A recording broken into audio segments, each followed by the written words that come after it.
Okay, so carrying on with some if. So it says, oh, I think I scrolled down a little bit too much here. So it says we need to calculate basically the call minutes for GBA. So that's what we have to do. So that's what some if means. It means that how many, it calculates a certain amount. So, right, some if equals some if.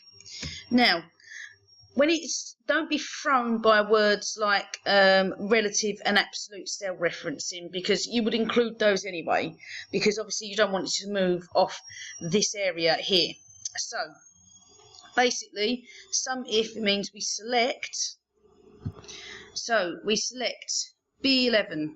Okay, so B11 here. Remember, it says don't include 1 to 10.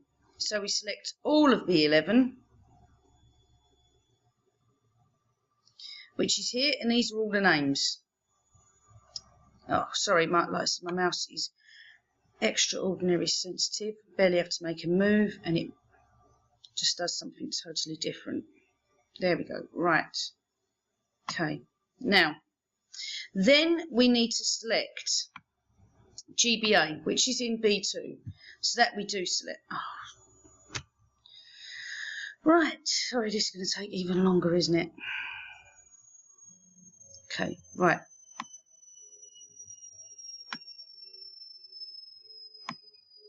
Right, comma. That was my fault. I didn't put a comma in. Okay, so we want GBA. So that's the data we're looking up.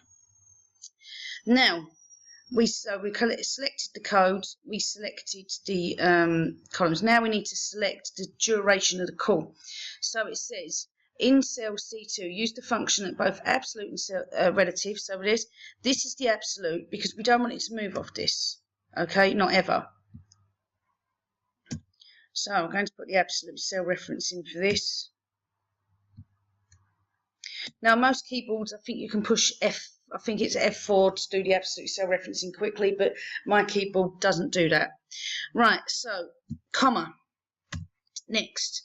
So that is the S code column, so that's where it contains GBA. Okay, and now replicate this function into the total minutes for each call. So C3 to C8. Okay, so the total minutes. So I'm going to select all of the minutes here, all the way down. This is C3 to C8, but we need to go all the way down. Okay, so now once again, absolute cell referencing, because we don't want it to move, because otherwise when we drag this down and replicate it using a relative cell referencing, it's going to select things that are not there. Okay, so now we close. And there we have it, 92 minutes. Now, because I've used my absolute cell referencing, okay, because I said, right, you look up these codes, and then you add, the sum if means add if that code says GBA. So what it'll do is it will go all the way down the column looking for GBA and adding the minutes. So there's GBA 14, and then you add again, there's 7, so add 7 to 14. And rather than you doing that, you're saying if you do that for me. Now the relative cell referencing comes in with B2, because when I drag this down, it's going to calculate, as you can see, B3 GBR. So it's gone all the way down here, and all of the references that says GBR, it's adding the minutes up. Okay, then it does the same for LEX, then it does the same for MAR, and so on. But the reason why we use the absolute cell referencing is so it doesn't move from these columns. Okay, so that's that done. Now the next bits that we do, these are very, very straightforward. Okay, so hold on. Format the cells 1 to 10 only, so they are center aligned. Okay, the rows. So we select the rows. Next, 1 to 10. Okay, go to home, center align them. Then the next thing, it says set the page orientation to landscape. Okay, so page layout. orientation, landscape. Done. Save the data model and print the sheet and the formula used. Okay, so what we need to show is basically we need to print the sheet, make sure that all the cells are visible and the print is 1 page wide. Okay, it may be 3 or 4 pages tall, so 1 page wide. So what we do is basically select the area that we want to print all the way down here. Go to print area, set print area. Okay, right, and then we go to, I believe it's formulas, and here, this button here says show formulas. We show formulas. Okay, file. Now what I want to do is make sure that everything is visible. So that should be fine. File, print, and obviously you put your name and candidate number in. Okay, so if that's too wide, which I believe it may be, you can always bring that back. Oh, for goodness sake, sorry. Right, so my mouse is ridiculously sensitive. Right, I'm going to take this off formula view. Okay, and bring that back. Okay, there we are. File, print, there we go. So it's 3 pages tall now. Okay, so that's fine, that's done. Right, now set page orientation to portrait. So for your next printout, so you go back to home, sorry, page layout. So you would have done that printout now, and you'll select it back to portrait. So it's back to portrait.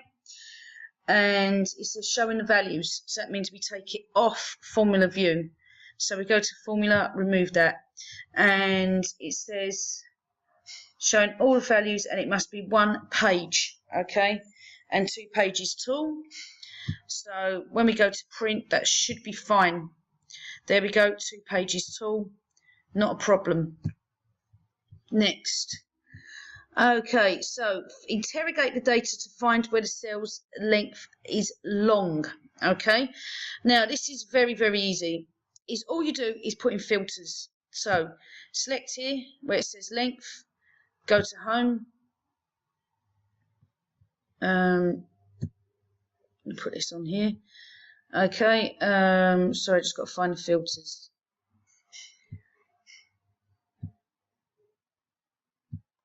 Data, sorry, yes, it's in data. Filter, and there you go. You can see these buttons pop up here. Now, what you do is get rid of select all and just select long. Press OK. And now that will show all the data for long. So then it says, obviously, it says to print it out. Okay, so print this data and make sure your name and candidate number is on the header of the page. Then it says interrogate the data to find where the cell's length is long and where S code is VCR or RSP. Okay, so you go to S code,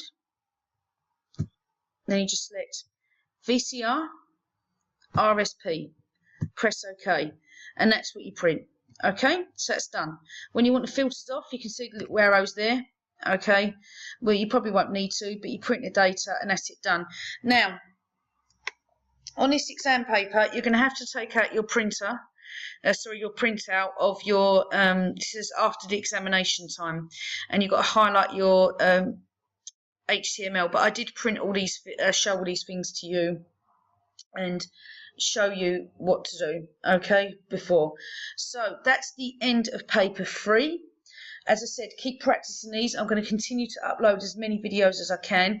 Every video I upload, practice it, and obviously for my students, the very best luck in your exam, and for my other followers around the world, the very best of luck to you as well. And thank you so much for all your messages.